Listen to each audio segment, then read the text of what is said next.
മറ്റൊരു കാര്യമുണ്ട് അജ്മൽ, മറ്റൊരു കാര്യമുള്ളത് ED നൽകിയിരിക്കുന്ന ഈ വിവരങ്ങളെല്ലാം ഇത് PFI നിരോധനത്തിന് തൊട്ടു മുമ്പ് നടന്ന സംഭവങ്ങളാണ് അല്ലെ? കൂടുതലും അത് അങ്ങനെയാണ്, PFIയുടെ നിരോധനത്തിന് മുമ്പ് നടന്നതാണ്.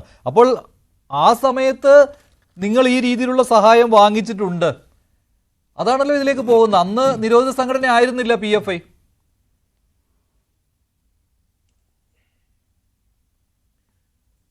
മഞ്ജുഷേ, എന്ത് തെളിവിന്റെ അടിസ്ഥാനത്തിലാണ് ഈ പറയുന്നത്? ഇപ്പൊ ഇഡിയുടെ വിഷയത്തിൽ നമ്മുടെ കേന്ദ്ര സർക്കാർ പാർലമെന്റിൽ തന്നെ കൃത്യമായ ഡാറ്റ വെച്ചിട്ട് മറുപടി പറഞ്ഞിട്ടുണ്ട്. കള്ളപ്പണ വേട്ടയുടെ കാര്യത്തിൽ 5297 കേസ് ഇഡി രാജ്യത്ത് രജിസ്റ്റർ ചെയ്തതിൽ വെറും 40 കേസ് മാത്രമാണ് 40 ആളുകൾ മാത്രമാണ് ശിക്ഷിക്കപ്പെട്ടത്. അത് മാത്രമല്ല 132 രാഷ്ട്രീയ പ്രവർത്തകരെ ഇഡി വേട്ടയാടിയിട്ടുണ്ട്. അതിൽ ശിക്ഷിക്കപ്പെട്ടത് ഒരാൾ മാത്രം. നമ്മളൊന്ന് ചരിത്രം എടുത്ത് നോക്കിയേ. ഇന്ത്യയുടെ ആഭ്യന്തരമന്ത്രിയായിരുന്ന P. ചിദംബരം മുതൽ ഇപ്പോ കെജ്രിവാൾ, മനീഷ് സിസോദിയ, രാഹുൽ ഗാന്ധി, സോണിയാഗാന്ധി, ഹേമന്ത് സോറൻ അടക്കമുള്ള വിവിധ ആളുകളെ വേട്ടയാടിയ ഇഡി സുപ്രീം കോടതി ഇപ്പൊ കഴിഞ്ഞ നിങ്ങൾ ഈ പറയുന്ന പോപ്പുലർ ഫ്രണ്ടിന്റെ ആളുകളുടെ കേസിൽ കഴിഞ്ഞ 2 മാസം മുമ്പ് സുപ്രീം കോടതി അവർക്ക് 3 ആളുകൾക്ക് ജാമ്യം കൊടുത്തുകൊണ്ട് ഒരു വിധിയുണ്ട്.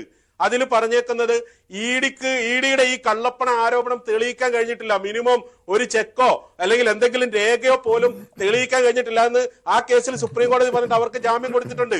എന്നിട്ട് ഇത് SDPIയുടെ പേരിൽ കെട്ടിവെക്കാനുള്ള ഗൂഢശ്രമം. അപ്പൊ ഇത് പ്രതിപക്ഷ കക്ഷികൾക്കെതിരെ കഴിഞ്ഞ കുറെ കാലങ്ങളായിട്ട് കേന്ദ്രത്തിലെ BJPയുടെ ഫാഷിസ്റ്റ് ഭരണകൂടം, RSSന്റെ ഫാഷിസ്റ്റ് ഭരണകൂടം നടത്തിക്കൊണ്ടിരിക്കുന്ന വേട്ടയുടെ തുടർച്ചയാണ്.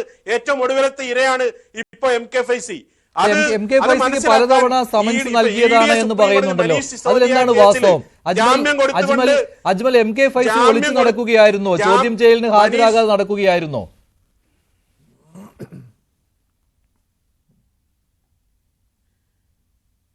മഞ്ജുഷേ, ഞാൻ അതിന് കുറച്ചു മുമ്പ് വ്യക്തമായ മറുപടി തന്നാണ്. 1 വർഷം മുമ്പ് MK-5Cയെ ജനുവരി 3, 4, 5 തീയതികളിൽ കൃത്യമായി ഇഡി ഓഫീസിൽ ഹാജരായി മൊഴി കൊടുത്തു പോയതാണ്. പിന്നെ MK-5C കഴിഞ്ഞ 1 വർഷമായിട്ട് ഈ പൊതുമണ്ഡലത്തിൽ സജീവമാണ്. സമരരംഗത്ത്, പാർട്ടി മീറ്റിങ്ങുകളിൽ, അതുപോലെ തന്നെ പ്രത്യക്ഷ പരിപാടികളിൽ. എന്നിട്ട് എന്തേ ഇഡിക്കറിയാമല്ലോ, മൂപ്പര് വീട്ടിലാണ്. വീട്ടിൽ നിന്ന് ഇവിടുന്ന് ഫ്ലൈറ്റ് കയറി ഡൽഹിക്ക് പോയതാണ്.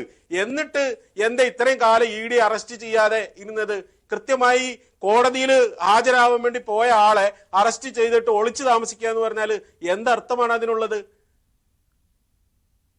അതുപോലെ തന്നെ ഈ ലെറ്ററിന്റെ ആധികാരികത എന്താണ്? ഈ 5C സാഹബ് എന്ന് അഡ്രസ്സ് ചെയ്തിരിക്കുന്ന ലെറ്റർ, അത് ഈ പറയുന്ന എവിടെയാണ്? യൂണിറ്റി ഹൗസിൽ കോഴിക്കോട് നിന്ന് പിടിച്ചെടുത്തതായി പറയുന്ന കാര്യം, ഇതൊക്കെ ഇഡി കെട്ടിച്ചമച്ചു എന്നാണ് താങ്കൾ പറയുന്നത്?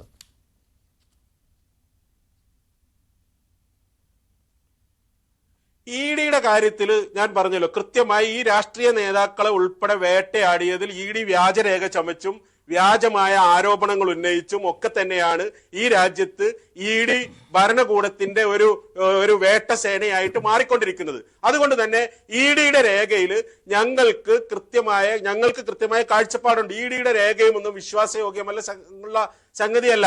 അപ്പോ അതുകൊണ്ട് ഇഡി ഇപ്പോ കോടതിയിൽ ഇത് വരട്ടെ.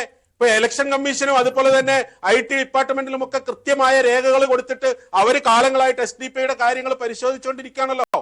ആ പരിശോധിച്ചുകൊണ്ടിരുന്നിട്ട് ഇതുവരെ ഒന്നും കണ്ടെത്താത്ത SDPIയുടെ പേരിൽ ഇതുവരെയും ഒരു തരത്തിലുള്ള വ്യാജ ആരോപണങ്ങളോ തീവ്രവാദ ബന്ധമോ അല്ലെങ്കിൽ ഒരു തരത്തിലുള്ള ഇത് കണ്ടെത്താത്ത ഒരു സംഗതിയിൽ ഇഡി ഇപ്പോ തുടർന്നു കൊണ്ടിരിക്കുന്ന ഒരു വേട്ടയുടെ ഭാഗമായിട്ടുള്ള കാര്യത്തില് SDPIക്കെതിരെയും, അത് SDPIക്കെതിരെ മാത്രമല്ല എന്ന് ഞാൻ പറഞ്ഞല്ലോ, നേരത്തെ കാലങ്ങളായിട്ട് പ്രതിപക്ഷ കക്ഷികളെ ഉൾപ്പെടെ വേട്ടയാടിക്കൊണ്ടിരിക്കുന്നതിന്റെ ഭാഗമായിട്ടാണ് MK-5Cയെയും ഇഡി ഇപ്പൊ വേട്ടയാടിയിരിക്കുന്നത്. അത് 5C ഉയർത്തിക്കൊണ്ടുവരുന്ന രാഷ്ട്രീയത്തിന്റെ അതിനോടുള്ള വിയോജിപ്പാണ്. നമുക്കറിയാമല്ലോ, മുമ്പ് എം കൽകുപ്പിയും ഗോവിന്ദ് പൻസാരയും നരേന്ദ്ര ദബോൽക്കറയും അതുപോലെ തന്നെ ഗൗരി ലങ്കേഷിനെയും ഒക്കെ വിയോജിപ്പിന്റെ പേരിൽ വെടിവെച്ചു കൊന്ന സംവിധാനമാണ് RSSും BJP അടക്കമുള്ള ഫാഷിസ്റ്റ് കക്ഷികൾ. അപ്പോ വിയോജിപ്പുകൾ എല്ലാ കാലത്തും. ഇപ്പൊ നിങ്ങൾ നോക്കിയ ഇഡിയുടെ വിശ്വാസ്യത, കേരളത്തിലെ ഏറ്റവും വലിയ കള്ളപ്പണക്കാരൻ, ഹവാല ഇടപാടുകാരനായിട്ട് കഴിഞ്ഞ നിയമസഭാ തെരഞ്ഞെടുപ്പിൽ 2021 നിയമസഭാ തെരഞ്ഞെടുപ്പ് അട്ടിമറിക്കാൻ വേണ്ടി 400 കോടിയിലധികം രൂപ കെ സുരേന്ദ്രൻ എന്ന BJP സംസ്ഥാന പ്രസിഡന്റ് കൊണ്ടുവന്നിട്ട് ഇവിടുത്തെ അന്വേഷണ ഏജൻസി ഇഡിയെ ക്ഷണിച്ചു ആ വിഷയത്തിൽ. എന്താ ഇഡി ആ കേസ് ഏറ്റെടുക്കുക? കൃത്യമായ തെളിവുകളുണ്ട്.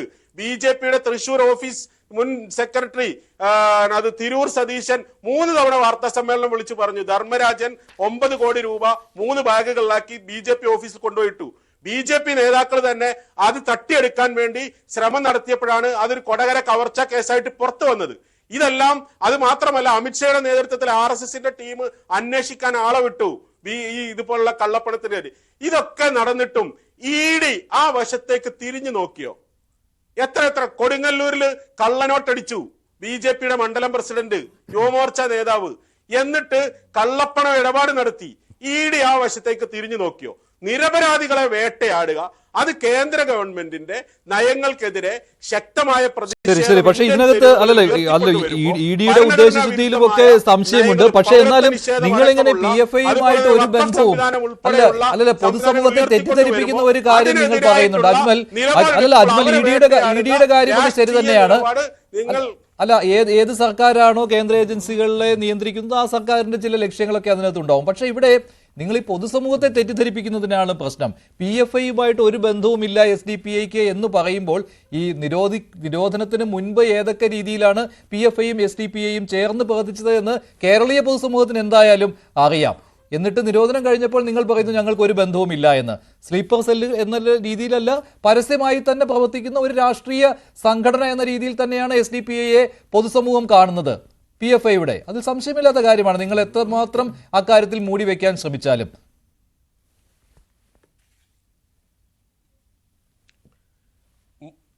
മഞ്ജുഷേ, ഇവിടെ PFI ഉണ്ടായിരുന്നപ്പോഴും അതില്ലാത്തപ്പോഴും ഒക്കെ SDPIക്ക് ഒറ്റ വാക്കേ ഉണ്ടായിരുന്നുള്ളൂ. SDPI ഇലക്ഷൻ കമ്മീഷനിൽ രജിസ്റ്റർ ചെയ്ത് പ്രവർത്തിക്കുന്ന ഒരു രാഷ്ട്രീയ പ്രസ്ഥാനമാണ്, സ്വതന്ത്ര രാഷ്ട്രീയ പ്രസ്ഥാനമാണ്. അതിന് ഞങ്ങൾക്ക് ഒരു മറയുടെയും ആവശ്യമില്ല. പൊതുസമൂഹത്തിന് കാര്യങ്ങൾ നന്നായിട്ട് അറിയാം. SDPI കഴിഞ്ഞ കാലങ്ങളായിട്ട് ഇവിടെ ഇടപെട്ടുകൊണ്ടിരുന്ന രാഷ്ട്രീയ വിഷയങ്ങളും ഇപ്പോൾ ഇടപെട്ടുകൊണ്ടിരിക്കുന്നതും ഒക്കെ തന്നെ കൃത്യമായി SDPIയുടെ രാഷ്ട്രീയം എല്ലാവർക്കും അറിയാം. അതുകൊണ്ട് തന്നെ അതിന്റെ കാര്യത്തിൽ യാതൊരു സംശയം വേണ്ട. കാരണം ഈ പൊതുപ്രവർത്തനം എന്ന് പറയുന്നത്, രാഷ്ട്രീയ പ്രവർത്തനം എന്ന് പറയുന്നത് നമ്മുടെ ഇന്ത്യ രാജ്യത്ത് ജീവിക്കുന്ന ആളുകളുടെ ഭരണഘടനാപരമായ മൗലിക അവകാശമാണ്.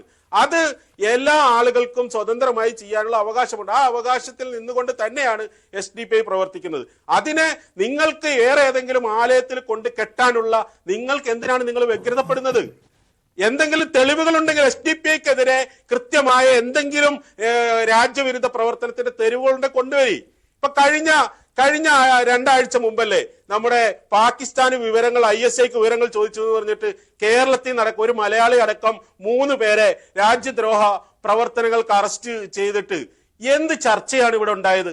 അതെന്താ അതിന്റെ ബന്ധങ്ങൾ? ട്രെയിൻ അട്ടിമറി സംഭവം പുനലൂരില് അങ്ങനെ സംഭവം, അതിന്റെ ഒന്നും തീവ്രവാദ ബന്ധമോ ഭീകരവാദ ബന്ധമോ നിങ്ങൾ ന്യൂസ് 18 പോലും ചർച്ച ചെയ്തിട്ടില്ലല്ലോ മഞ്ജുഷേ.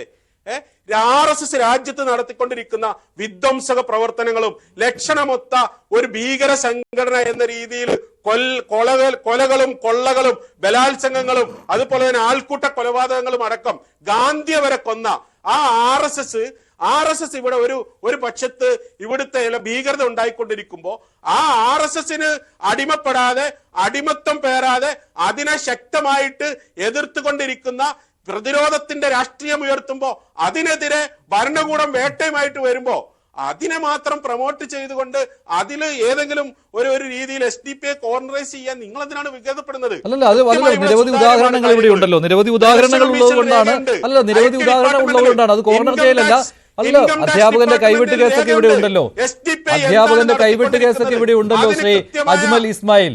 അങ്ങനെ വെളുപ്പിക്കേണ്ട ഒരു സംഘടനയൊന്നുമല്ല SDPI. SDPI കൈവെട്ടിയോ മഞ്ജുഷ? SDPI ഏത് കൈവെട്ടി എന്ന് പറയുന്നത്?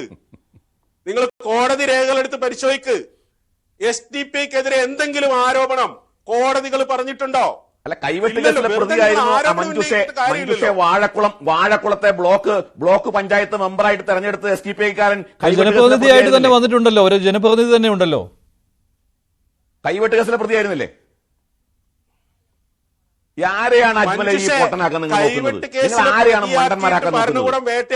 കേരള ഹൈക്കോടതിയിൽ 2 തവണയാണ് കേരള ഹൈക്കോടതിയിൽ 2 തവണയാണ് കേരള സർക്കാർ SDPIയെയും പോപ്പുലർ ഫ്രണ്ടിനെയും ഭീകരവാദ സംഘടനയാണെന്ന് വ്യക്തമാക്കിയിട്ടുള്ളത്. കേരള സർക്കാർ കേരള ഹൈക്കോടതിയിൽ 2 തവണയാണ് SDPIയെയും പോപ്പുലർ ഫ്രണ്ട്, അന്ന് പോപ്പുലർ ഫ്രണ്ട് ഭീകരവാദ സംഘടനയാണെന്ന് പറഞ്ഞപ്പോ നിങ്ങളൊക്കെ പോപ്പുലർ ഫ്രണ്ടിനെ പ്രൊട്ടക്ട് ചെയ്യാൻ രംഗത്ത് വരികയാണ് ചെയ്തത്. നിങ്ങൾ രംഗത്ത് വരികയാണ് ചെയ്തത്. കേരള സർക്കാർ 2 തവണ, ബിജെപിയുടെ സർക്കാരല്ല സർ, LDFന്റെ സർക്കാരല്ല സർ, UDFന്റെ സർക്കാർ 2 തവണ ഇവിടെ SDPIയും പോപ്പുലർ ഫ്രണ്ടും ഭീകര സംഘടനകളാണെന്ന് അഫിഡാവിറ്റ് കൊടുത്തിട്ടുണ്ട്. നിങ്ങൾക്കറിയാമോ? നിങ്ങൾ ആരെയാണ് ഈ മുഴുവൻ ജനങ്ങളെയും മണ്ടന്മാരാക്കാൻ നോക്കുകയാണോ? മുഴുവൻ ജനങ്ങളെയും, രാജ്യം മുഴുവൻ തീവ്രവാദ പ്രവർത്തനങ്ങൾ, രാജ്യം മുഴുവൻ അട്ടിമറി പ്രവർത്തനങ്ങൾ, വിദേശ ഫണ്ട് ഉപയോഗിച്ചുകൊണ്ട് രാജ്യത്ത് നിന്ന് ആളുകളെ റിക്രൂട്ട് ചെയ്യുക, IS-ലേക്ക് റിക്രൂട്ട് ചെയ്യുക, പരിശീലന ക്യാമ്പുകൾ നടത്തുക, ഇതെല്ലാം ചെയ്തുകൊണ്ട് രാജ്യത്തെ അട്ടിമറിക്കാൻ നടത്തിക്കൊണ്ടിരിക്കുന്ന പ്രവർത്തനങ്ങളിൽ ഈ രാജ്യത്തെ ഭരണ ഏജൻസികൾ, അന്വേഷണ ഏജൻസികൾ നിങ്ങളെ കുറ്റക്കാരായി കണ്ടെത്തി നിങ്ങളെ നിരോധിച്ചു. നിങ്ങളെ 5 വർഷം നിരോധിച്ചു. നിങ്ങൾ സുപ്രീം കോടതി പോയി. സുപ്രീം കോടതി പറഞ്ഞു ഹൈക്കോടതി പോയി. നിങ്ങളുടെ ആളുകൾക്ക് ജാമ്യം കൊടുത്തു ചില കോടതികൾ. അവരുടെ ആ ജാമ്യം തള്ളിക്കളഞ്ഞു സുപ്രീം കോടതി. നിങ്ങൾക്കറിയാമോ? നിങ്ങൾ ഈ രാജ്യത്തെ അട്ടിമറിക്കാൻ ശ്രമിക്കുന്ന ഭീകര ശക്തികളാ. നിങ്ങൾക്ക് താലിബാനുമായിട്ട് ബന്ധമുണ്ട്, നിങ്ങൾക്ക് ലഷ്കർ തൊയ്ബയുമായിട്ട് ബന്ധമുണ്ട്, നിങ്ങൾ ISIലേക്ക് റിക്രൂട്ട് ചെയ്ത സ്ഥാപനമാണ്, പാർട്ടിയാണ്. എന്നിട്ടും നിങ്ങൾ ഈ നാട്ടുകാരെ മുഴുവൻ പറ്റിക്കാൻ വേണ്ടിയിട്ട് ഇവിടെ വന്നിട്ട് RSS എന്ന് 4 നേരം വിലപിച്ചിട്ടൊന്നും കാര്യമില്ല. RSS 100 വർഷമായിട്ട് ഇവിടെ പ്രവർത്തിക്കുന്ന സംഘടനയാണ്. നിങ്ങളുടെ സർട്ടിഫിക്കറ്റ് ഒന്നും വേണ്ട. ഈ രാജ്യത്തെ ജനങ്ങൾ സർട്ടിഫിക്കറ്റ് കൊടുത്തിട്ടുണ്ട്. നിങ്ങൾക്ക് 4 മെമ്പർമാര്. അതുകൊണ്ടാണ് ഞാൻ പറഞ്ഞ കൈവെട്ട് കേസിലെ പ്രതിയെ ജയിപ്പിച്ച നാടാണിത് കേരളം. അതുകൊണ്ട് നിങ്ങൾ 4 മെമ്പർമാരെ ജയിപ്പിച്ചു എന്നുള്ളതിന്റെ മസിൽ കാണിച്ചൊന്നും കേരളത്തിലെ ജനങ്ങളെ ഭയപ്പെടുത്താൻ നോക്കണ്ട, ഞങ്ങളെ ഭയപ്പെടുത്താൻ നോക്കണ്ട. മനസ്സിലായോ? അപ്പൊ അതുകൊണ്ട് നിങ്ങളുടെ മുട്ടുമുണ്ട് അഴിഞ്ഞു വീണിരിക്കുകയാണ് അജ്മൽ. നിങ്ങൾ പെരുവഴിയിൽ നഗ്നനായിരിക്കുകയാണ്. നിങ്ങളുടെ കള്ളത്തരം പൊളിഞ്ഞിരിക്കുന്നു. നിങ്ങളെക്കുറിച്ച് അന്വേഷണ ഏജൻസികൾ കൃത്യമായി വിവരം നൽകിയിരിക്കുന്നു. നിങ്ങൾക്ക് അതിനെ ഡിഫെൻഡ് ചെയ്യാൻ സാധ്യമല്ല. ഇത് വളരെ കൃത്യമായിട്ടല്ലേ പറഞ്ഞിരിക്കുന്നത്. പോപ്പുലർ ഫ്രണ്ട് പണം കൊടുത്തിരിക്കുന്നു. ഫൈസി സാഹിബ് എന്ന് പറഞ്ഞുകൊണ്ടുള്ള കത്താണ്. ഫൈസി സാഹിബ് ആരാണ് സർ? SDPIയുടെ പ്രസിഡന്റ് അല്ലേ? ഫൈസി സാഹിബിനെ അഡ്രസ് ചെയ്തുകൊണ്ടുള്ള കത്ത് കൊടുത്തിരിക്കുന്നു. നിങ്ങൾ കാൻഡിഡേറ്റിനെ നിശ്ചയിക്കുമ്പോൾ എന്തെല്ലാം കാര്യങ്ങൾ ശ്രദ്ധിക്കണം എന്ന് പറഞ്ഞുകൊണ്ട് പറഞ്ഞില്ലേ? എന്നിട്ട് നിങ്ങളിവിടെ ഒന്ന് ന്യായീകരിക്കുന്നു. ശരി, അജ്മൽ പറഞ്ഞോളൂ. ഇതെല്ലാം ഉള്ളതാണല്ലോ. ഈ ഡോക്യുമെന്റുകളൊക്കെ കള്ളമാണെന്ന് ഒറ്റയടിക്ക് നിങ്ങൾക്ക് പറയാൻ പറ്റുമായിരിക്കും. പക്ഷേ ഈ ഫൈസി എന്ന് പറയുന്നയാൾ നിങ്ങളുടെ ദേശീയ പ്രസിഡന്റ്, PFIയിൽ നിന്ന് ഫണ്ട് മേടിച്ചിട്ടുള്ള കാര്യവും അതുപോലെ തന്നെ കാൻഡിഡേറ്റ്സിനെ നിശ്ചയിക്കുന്നത് ഫൈസി സാഹിബ് എന്ന ആൾക്ക് അല്ല, PFIയിൽ നിന്ന് നിർദ്ദേശം കിട്ടിയ കാര്യവും ഇതെല്ലാം നിങ്ങൾ ഇല്ല എന്ന് ഒറ്റയടിക്ക് പറഞ്ഞൊഴിയാൻ കഴിയുകയില്ല. താങ്കൾ പറഞ്ഞോളൂ.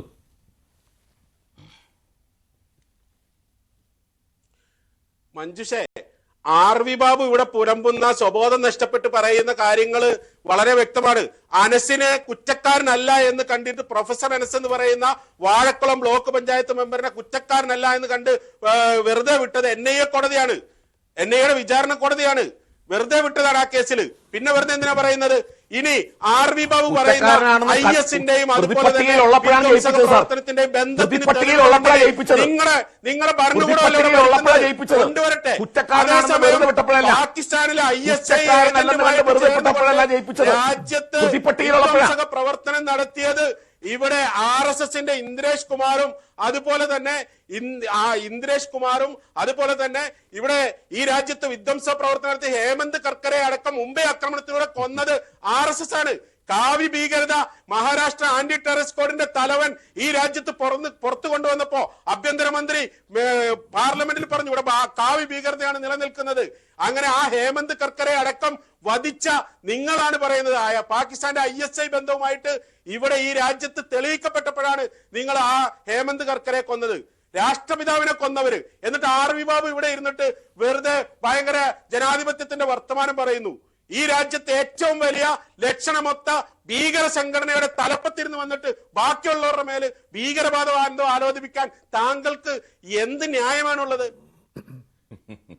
ഇന്ത്യ രാജ്യത്ത് സ്വതന്ത്രമായിട്ട് രാഷ്ട്രീയ പ്രവർത്തനം നടത്തുന്ന ഇവിടുത്തെ നാട്ടിലെ കേരള ഹൈക്കോടതി നിങ്ങളൊരു എക്സ്ട്രീമിസ്റ്റ് ഓർഗനൈസേഷൻ കേരള ഹൈക്കോടതി നിങ്ങളൊരു തീവ്രവാദ സംഘടനയാണെന്ന് പറഞ്ഞു.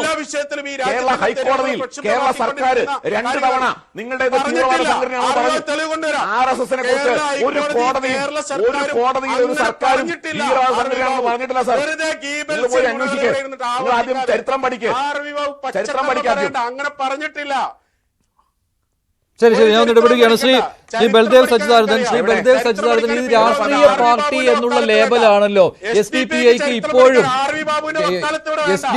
ഇപ്പോഴും പ്രതിരോധത്തിന് സഹായമാകുന്നത് രാഷ്ട്രീയ പാർട്ടി എന്ന ലേബലാണല്ലോ. പക്ഷെ ഇവിടെ തീവ്രവാദ